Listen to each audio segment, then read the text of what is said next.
Hey everyone, welcome to Ignite HR's Spilling the HR Tea coffee break. So grab your coffee, grab your tea, and let's get to it. First, we have sitting here with us is Amy McCae, author, speaker, and coach. We are sitting down with her as a follow-up. In April, we did a newsletter feature article around burnout. And we met Amy at this really great networking event, and we got to talking about how she is a special mind when it comes to resilience.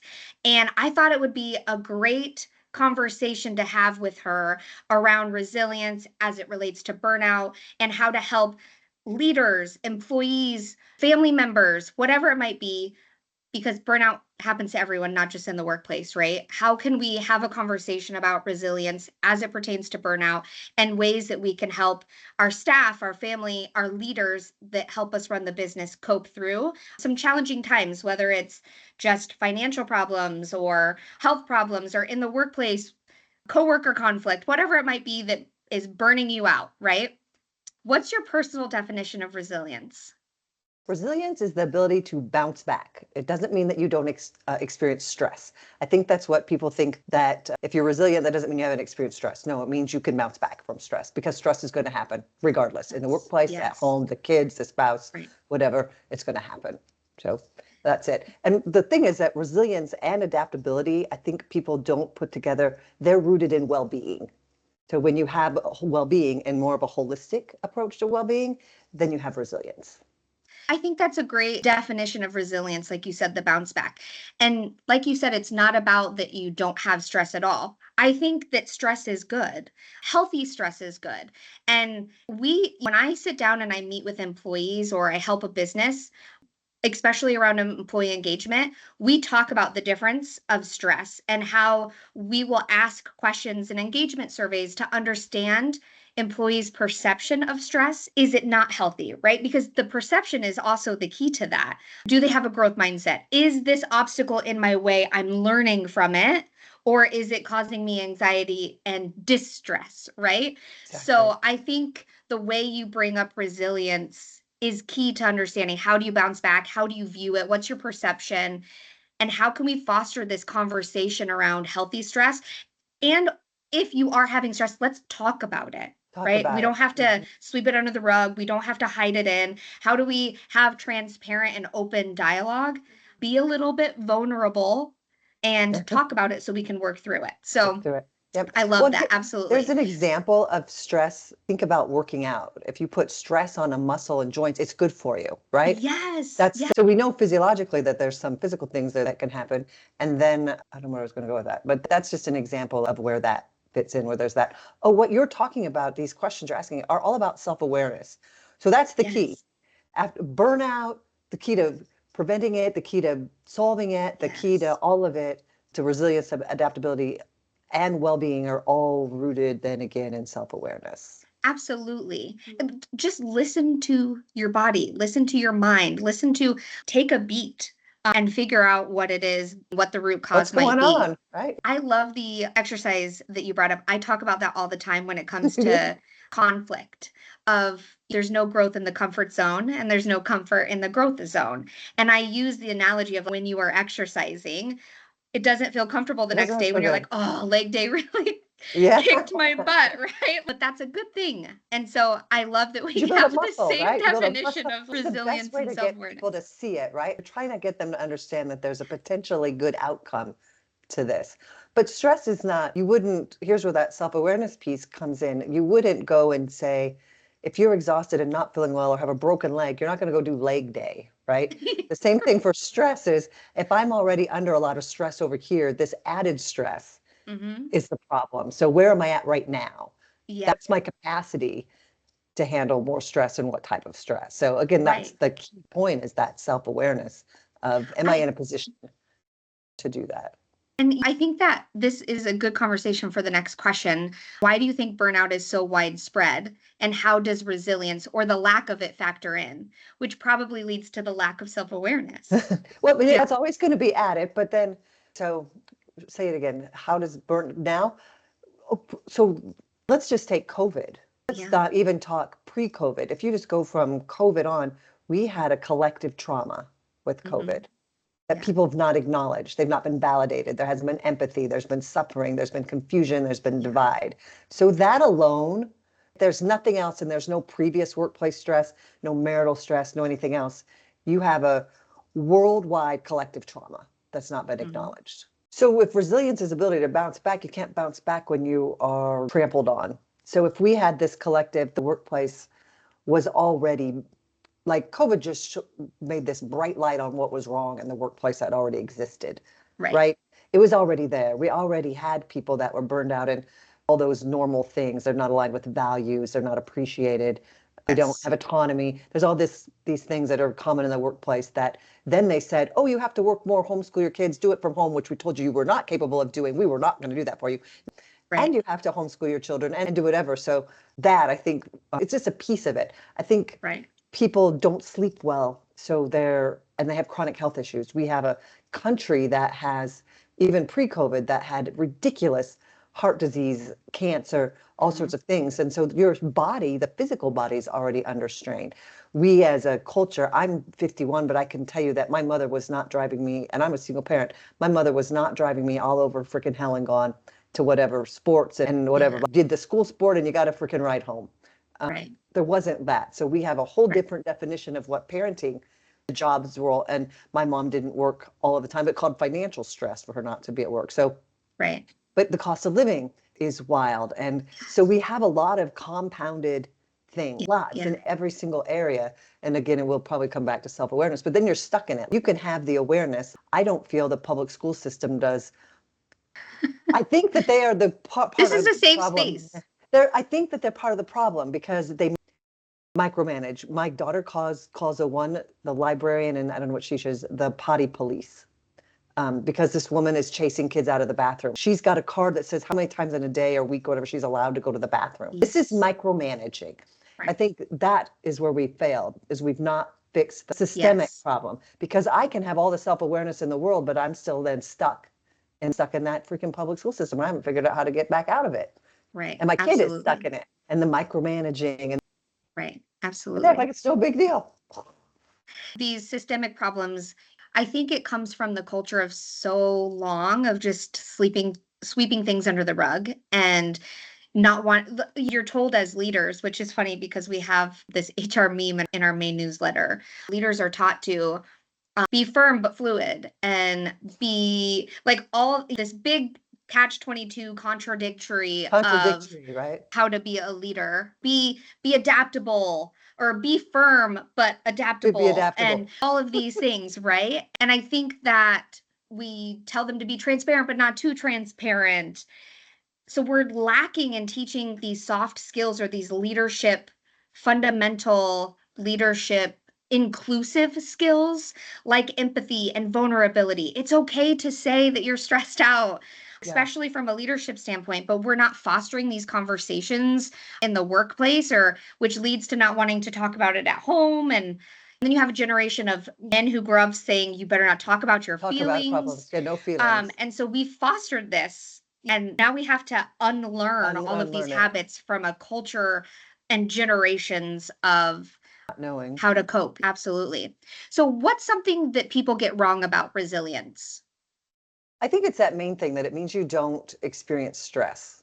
Or that it's going to be, I think that would be the big thing, is that you're not going to experience stress, because that's just unavoidable. Exactly. Or that you're going to do it perfectly. Like that, again, people that are burned out are usually a lot of them have had perfectionist issues at some point. So, so that you're going to get resilience, or that it requires this huge amount of overhaul of your entire life, which it may or may not, but it's going to start with one little thing, one little self-awareness piece. One conscious decision that's empowering. Yes, I couldn't agree anymore. You couldn't have said that any better. I couldn't have said that any better. So how can leaders actually foster in their teams without the toxic positivity? How can leaders help really genuinely foster resilience? I think when you talk about the empathy piece, that's what's important. We have some misleading ideas on what empathy means. It doesn't mean that you're weak. It doesn't mean that even that you agree with the person. But when you can validate somebody of where they're at, then they're Right. safe to be in that space. And that's when they shift. It's kind of like that joke when you say, have you ever told a woman in the history, have you ever told a woman to calm down and she calmed down? Right. It doesn't happen, right? Calm down. Right. No, that's not how that's going to go. So the same thing is if somebody's stressed at work, you have to meet them where they're at, or Right. whatever. Any relationship, you have to meet and be like, "Oh, I understand you're feeling whatever.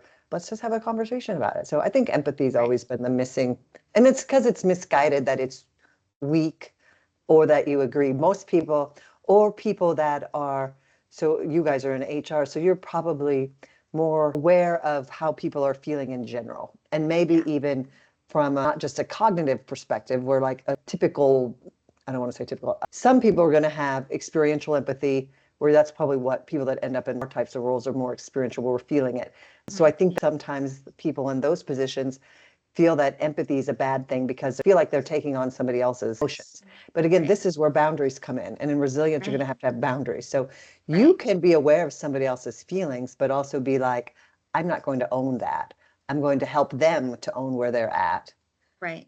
and figure out how to solve that. So that's a Yeah. different, again, that's a perspective thing and a self-awareness piece. And in mindfulness, we teach body scan to help me tune into what's going on in my body and be like, oh, these are my feelings and sensations, and that's their stuff. I can know it instead of blending so far with it that it's upsetting to me.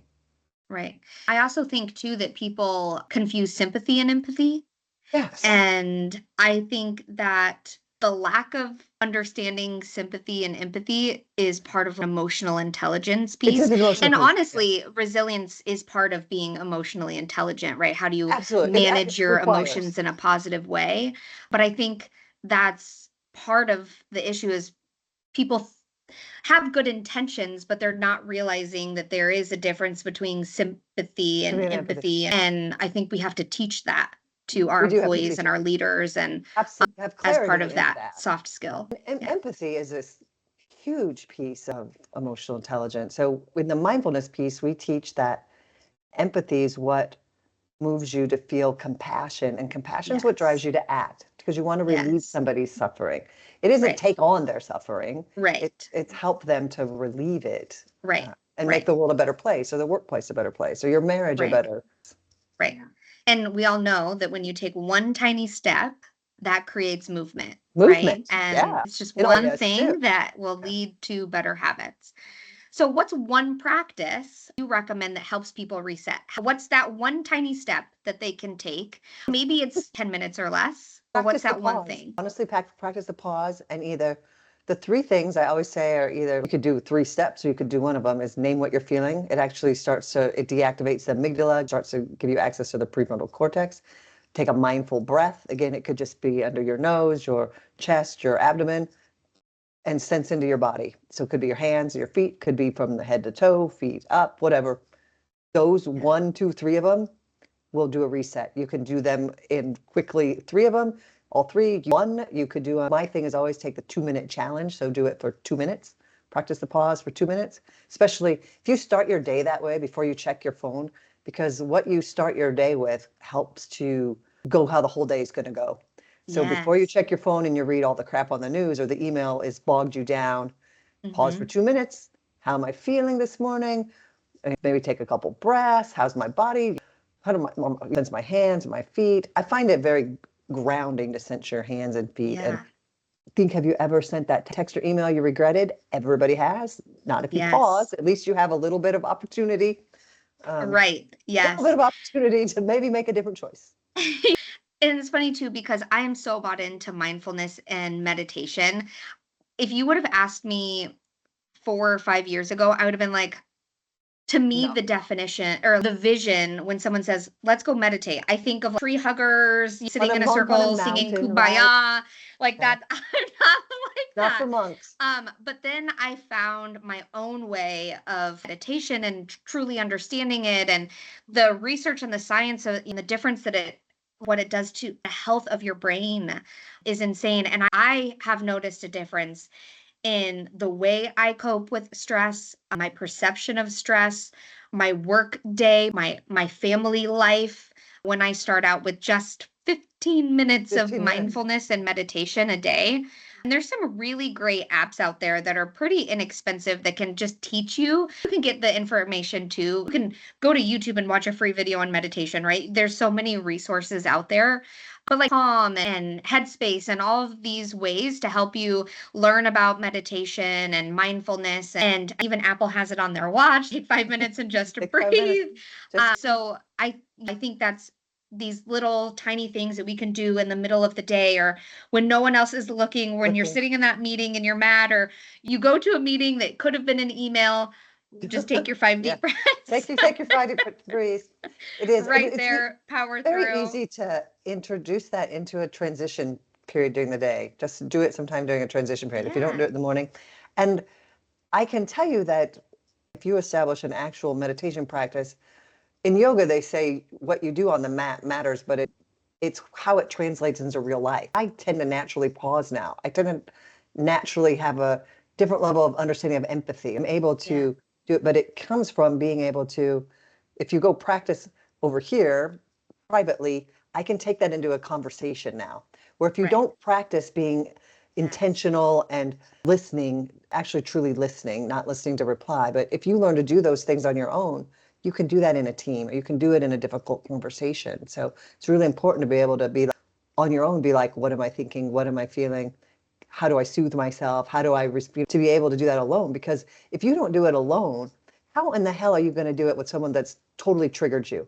Right? Right. You're not. It's Right. And that's impossible. when you need it the most. And you Right. need it. You're, So we don't yes. just do it. I think we've gotten into this habit of mindfulness being for stress reduction, which it absolutely Yes. does help with stress. Yes. But we need to take it to the fact that it actually teaches you self-awareness and the Mhm. ability to change how you make decisions and how Right. you deal with Right. people. And you Right. can be the monk on a mountain, maybe not dealing with people, but have to deal with people. Right.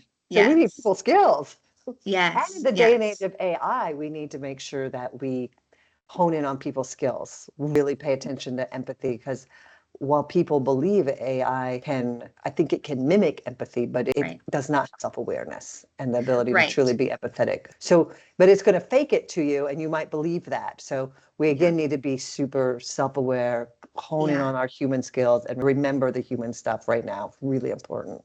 Yes. We recently, it was a little while ago, but we did a blog on finding the balance between AI and the human Human connection. connection Yeah, we firmly believe AI is a great tool. We use it every day. but it doesn't take away the human connection and just the shared human connection. Everybody has gone through stress in their life. Everyone has gone through something in their life and can learn, and we can be transparent and vulnerable and more empathetic to foster human connection and shared connection. But I completely agree with you And on the Surgeon General put something out on, he declared, I don't know if it was the year before, loneliness as an epidemic in this country. So, yes. and people getting their satisfaction from their AI assistant is scary to me, or that's going to replace therapy. Or I've had some really crappy therapists. Right.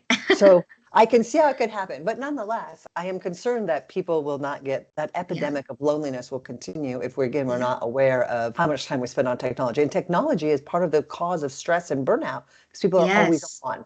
So again, we've Yes. got to be able to monitor that in order to prevent in establishing resilience. How much time are you spending on the computer and how much time are you spending on Right.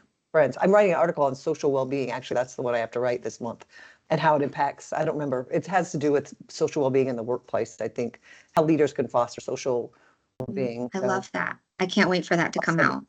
awesome. Yes, send it to us, please. All right, time for a couple of rapid fire questions. So, you already answered one of them, so I'll maybe sub in something else. But what's the most woo thing you secretly or not so secretly love? And it's okay. A guilty pleasure? Oh, Yeah, chocolate. I already had chocolate this morning. I am a I think I had a chocolate king healthy too. breakfast. Yeah, I'm gonna have some chocolate before this. I love it. Tell me, book, podcast, playlist. What are you listening to right now? Oh my gosh, I should take a picture of these. A friend of mine bought me well, I had oddly enough, I had two friends. I didn't buy them. So this isn't what I would normally buy, but I had a friend buy me a book called Get Rich, You Lucky Bitch. So I just finished reading that.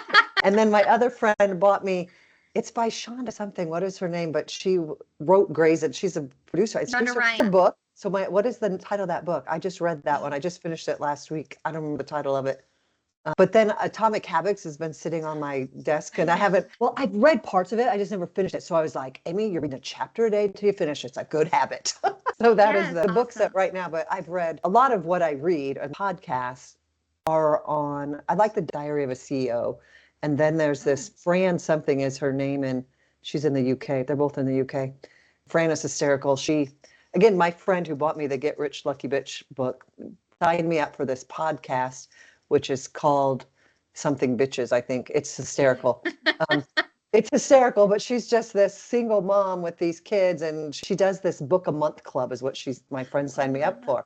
So she just does these audios every day for a month based off this book and sells a membership program off of it. So most of what I read or watch is usually again, I don't know if you call it a guilty pleasure, but it's that who she's really out there goofy thing is on consciousness. So Oh, that's my true love would be studying consciousness, but trying to figure out philosophy and quantum physics and conversations around that. I think the more you learn about consciousness, the less that's what I sit at night and do when I'm too tired to read is I watch videos on consciousness. I Yeah. love that. So, where can people reach you? What's your website? Where you have social media? Where can people find you? So my website is my name, Amy McCae, it's Amy McCae, and then my email is amymccae.com. And then I'm on LinkedIn. I've started several blogs, but one day I will finish those and maybe do a podcast. I think I'll do those consistent. I'm hoping that we also do a podcast too. I've been told from so many people throughout working relationships and team members and leaders of you need to do a podcast. So this is my step into a podcast, I think. Well, thank you so much. It has been such a pleasure learning about resilience and talking about resilience with you. We would love to have you come back on, especially maybe to talk about your new article that you're going to be publishing. So that will be a really great time to have you back on.